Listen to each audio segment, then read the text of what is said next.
A woman named Genevieve walks the same 6 blocks every morning, and for 5 straight years, a murder of crows screams and dives at her head the moment she steps outside. They don't attack the mail carrier, they ignore the joggers, they wait for her. This is not a metaphor for a bad marriage or a critique of her personality, it's a documented fact. Her crime was shooing one crow away from a fledgling years earlier, and that bird told everyone. Today, in cities across the world, crows are holding active grudges against specific human faces, and they are making sure their friends and children never forget the enemy. The unsettling part isn't just the memory, it's the transmission. When a crow decides you're a threat, it doesn't keep the information to itself. It sends a signal across the entire local network, and that signal can outlive your dog, your houseplants, and possibly the crow that started it. Genevieve had no idea she'd been entered into a permanent record that does not offer an appeal process. You're about to see why you should be very careful about which crow you flip off on a Tuesday, because you might just become a permanent entry in a system older and more effective than your credit report. Consider the sidewalk you walk every day. You pass the same elm tree, the same cracked bench, and probably the same crows perched on the lamppost staring at your scalp as if they're reading your intentions. Genevieve's case, documented by ornithologists in Seattle, began with something laughably small. A loud clap near a juvenile bird that seemed stuck in a bush. The parent crows didn't forget. Within days, they began a coordinated harassment campaign that turned her morning commute into a reenactment of a Hitchcock scene.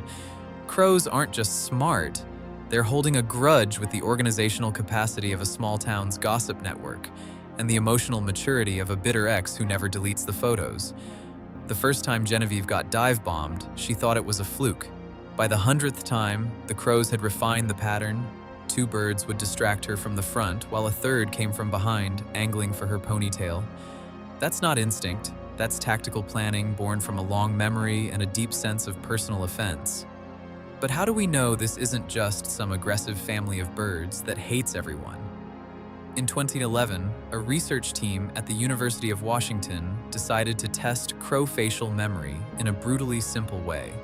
They wore caveman masks, ugly, rubber, honestly unsettling, and trapped a handful of crows, banded them, and released them. The trapping was harmless, but definitely negative from the crow's perspective. Then researchers walked around campus for months wearing the same masks. Nothing else aggressive happened. The crows responded anyway, loudly and violently, dive-bombing anyone in the caveman mask, while completely ignoring people wearing neutral masks, or no mask at all. The scary part? The crows that first attacked the mask wearers had never been trapped.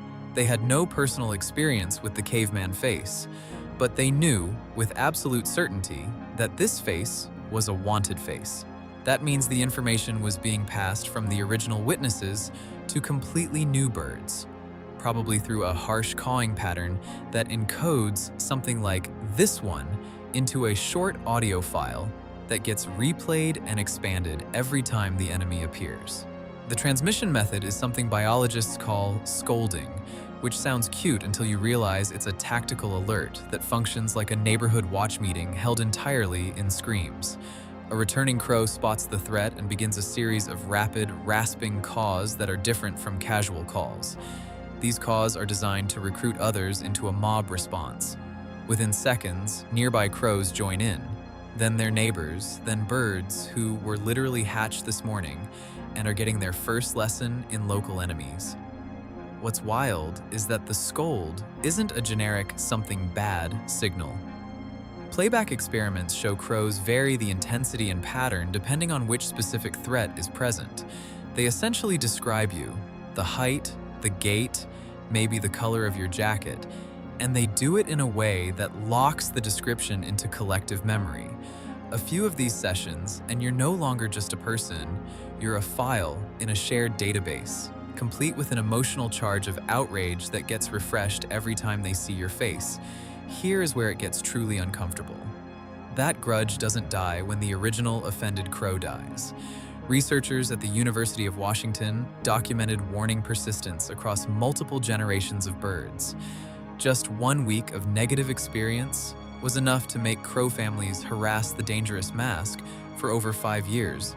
long after the original trapped crows had probably been replaced by their offspring. The young birds had never seen a trap, never been handled by a human, but they had inherited the enemy face. They'd been raised in a culture of specific resentment. A crow alive today could dive bomb you for something its great-grandparent decided years before it was hatched. You apologized, moved to a new apartment, started recycling. The crows do not care. The warning has become folklore, and the enemy face is now a cultural artifact. In some study sites, even crows who weren't related to the original group learned the face through observation, meaning the grudge crossed family lines and became community knowledge. That's not a flock. That's a distributed ethical enforcement collective with no sunset clause. So what does this mean for you right now, walking through a city that looks human but is actually being watched by something else entirely? Imagine a city where every park has a few crows that know the local vandals by face. Every alley has a committee of corvids that can identify the person who kicked a nest 3 winters ago. And every garbage truck route has a rotating surveillance shift that notes which humans are safe and which are on the long list. You're not living in anonymity. You're living inside a persistent labeling system that you never opted into and can't opt out of. If you wrong a crow in a meaningful way, chase it, threaten a fledgling, or just be unlucky enough to look like someone who did, that crow will encode your face and your approximate threat level into the local mental database. Other crows will copy that entry, check it against new observations, and update the file. Move to a new city, and you probably reset your slate because crows need direct observation or social transfer to link your face to danger, and the community threat list is geographically bounded by crow territory.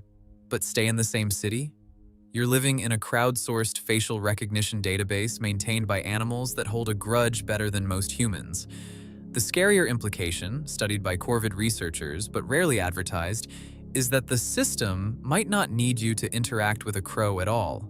If a crow watches you shout at a dog or swing a broom at a pigeon, that crow might decide you're a general threat and tag you anyway. The algorithm isn't code, it's 1,000 wild opinions that agree your face is bad news. What you do with this information changes your entire relationship to the blackbirds on the wire.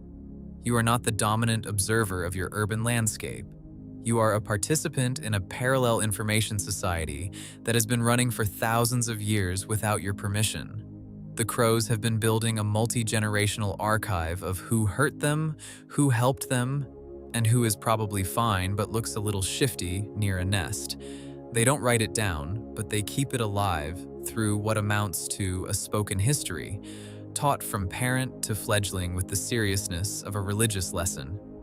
In one long-term study in Seattle, researchers found that crows who had been fed by specific individuals would approach those humans with a distinct, non-aggressive posture, even months later, while others remained cautious or hostile.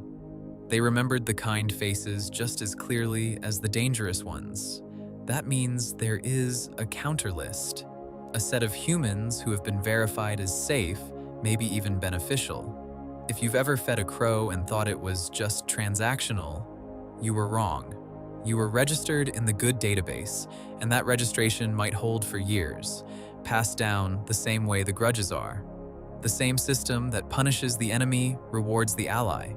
And the reward is the absence of organized aerial assault, which is a deeply underrated privilege. The final twist is that this isn't just about crows. Ravens, magpies, and other corvids show similar social memory, but crows, specifically, have adapted to human density so completely that their social world is now mostly about humans. They watch us more carefully than we watch them, and they assign moral weight to our actions with a consistency that would embarrass a small-town court. So the next time you walk under a crow and feel that slight, beady stare, understand what it represents. That bird isn't just curious, it's assessing. It might be updating your file, or it might be learning your face for the first time, ready to spread the word whether you're a saint or a sinner of the sidewalk. The city you think you know is split into 2 realities, the one you see and the one they remember. And the second one might be more accurate than you'd ever want to admit. You have been living inside a surveillance state run by birds your whole life, and the only reason you didn't notice is because they are very, very quiet about the paperwork. If you liked this video, there is more like this, so follow the channel for the next one.